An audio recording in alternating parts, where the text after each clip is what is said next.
वो बावने बेचारा अब तक घर नहीं गया है कि हमारे गांव को कब्जा और इंसान की लालच को कभी पूरा नहीं। खुशी खुशी चले गए। लीलपुर गांव के लोग बहुत ही छोटे छोटे थे, यानी बौने, जिससे कि उन्हें कोई भी काम करने में ज्यादा समय लगता था और किसी भी काम को दो लोग एक साथ करते थे। लीलपुर के लोग एक छोटे से लकड़ी के टुकड़े को दो लोग ले जा रहे हैं, वही लंबपुर के लोग पैर से एक इंसान ही लुढ़का कर ले जा रहा है। 5, 4, 3, 2, 1, 0। और लंबपुर के गांव वाले बहुत ही लंबे थे, जिसे कोई भी काम आसानी से कर लेता और इन्हें ज्यादा समय भी नहीं लगता था। एक बार जब दोनों गांव के लमराम और मुन्नू खेत में काम करने गए और तब लमराम अपने काम को जल्दी जल्दी कर लिया और घर भी जाने लगा, परंतु मुन्नू अभी भी काम कर रहा था। लमराम जाते हुए मुन्नू से पूछा, क्यों मनु, अब तक काम नहीं हुआ है क्या? कब तक होगा? मेरा तो पूरा काम हो गया, अब मैं घर जा रहा हूँ। अभी तक नहीं हुआ है लमराम भैया, मेरा तो अभी बहुत बाकी है, लगता है रात हो जाएगी। इतना कहकर मुन्नू फिर से अपना काम करने लगता है और उधर लमराम अपने घर भी पहुंचने वाला होता है।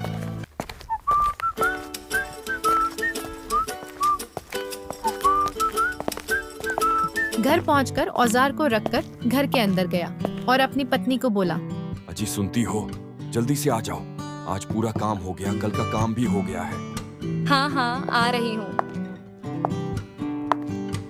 हाँ वो बावने बेचारा अब तक घर नहीं गया है, यही देख रही थी मैं। आपको कल तो आराम ही करना है और इतनी अकबक क्या है।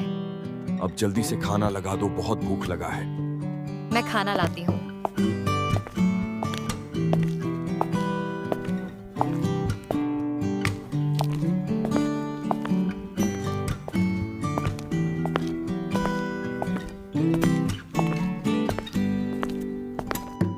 ये लीजिए।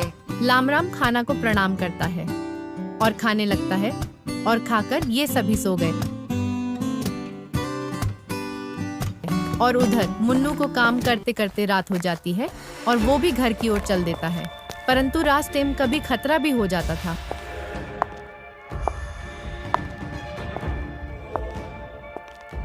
लेकिन मुन्नू इस बार सही से और धीरे धीरे अपना घर पहुंच जाता है और औजार नीचे रखकर अपनी पत्नी से बातें करने लगता है।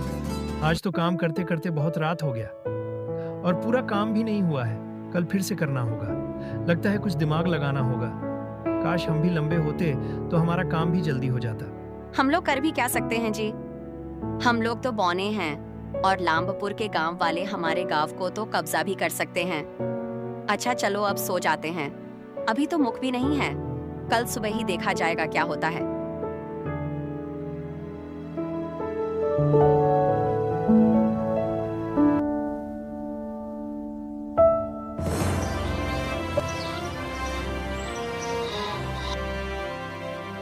अगले दिन सभी लीलपुर के लोग एक साथ एकत्रित होकर बताते हैं कि लंबपुर के गांव वाले हमारे गांव को कब्जा करने वाले हैं। हमें अभी अभी पता चला है कि हमारे गांव को कब्जा करने वाले हैं। हम लोगों को एक साथ रहना होगा और कुछ तरकीब लगाना होगा, वरना हम बावने वासी कब्जे में हो जाएंगे। हम सब एक साथ रहेंगे और अपने गांव को बचाएंगे। ये सभी बातें कर रहे ही होते हैं और उधर लांबपुर के एक काका वहीं से गुजरते हैं।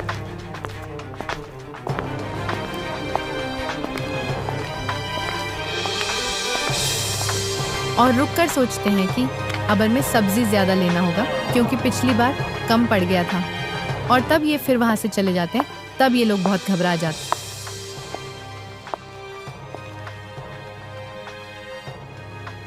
हैं और फिर से एक लंबपुर के लमराम भैया वहां आते हैं और पूछते हैं, क्यों भाई, क्या हुआ? ऐसे घबराए क्यों हो? मुझे बताओ, मैं तो तुम लोगों का मित्र हूँ और कुछ दिक्कत हो तो मुझे बता दो। लाम राम भैया, आपके ऊपर विश्वास करके बता रहा हूं, क्योंकि हम लोगों को बहुत डर लग रहा है। हम लोगों को पता चला है कि आपके गांव वाले हमारे गांव को कब्जा करने वाले हैं, और तब हम लोग कहां जाएंगे? क्योंकि हम लीलपुर गांव वासी आपके जैसे लंबे तो नहीं ना कि हम लोग भी लड़ेंगे। हम लोग तो अच्छे से अपना काम भी नहीं कर पाते हैं, तो लड़ाई क्या करेंगे? नहीं, ऐसी कोई बात नहीं है। तुम्हारे गांव के ऊपर कोई कब्जा नहीं करेगा, ये सब झूठ है। और काका अपने खाने के बारे में सोच रहे थे, क्योंकि हम लोगों को ज्यादा खाना पड़ता है काम करने के लिए। तुम सब बेकार में ही परेशान हो। तभी एक बुजुर्ग बाबा भी वहां पर आ जाते हैं, जो कि बहुत पहले से ही ये सब सुन रहे थे कि दोनों गांव के लोग बहुत परेशान रहते हैं, और आकर बोलते हैं, बेटा मैं तुम लोगों को बहुत पहले से देख रहा हूँ कि सभी लोग एक दूसरे से परेशान रहते हो। देखो हम सभी इंसान हैं और इंसान की लालच को कभी पूरा नहीं किया जा सकता। हम लोगों के पास जितना है उतने में ही खुश रहना चाहिए, समझ गए? चलो अब हम सब मिलकर काम करेंगे, हम दोनों गांववासी एक हैं। और सभी लोग बाबा के साथ खुशी खुशी चले गए। सिख, हमें कभी भी संतोष के साथ रहना चाहिए, कभी भी दूसरे की बातों में नहीं आना चाहिए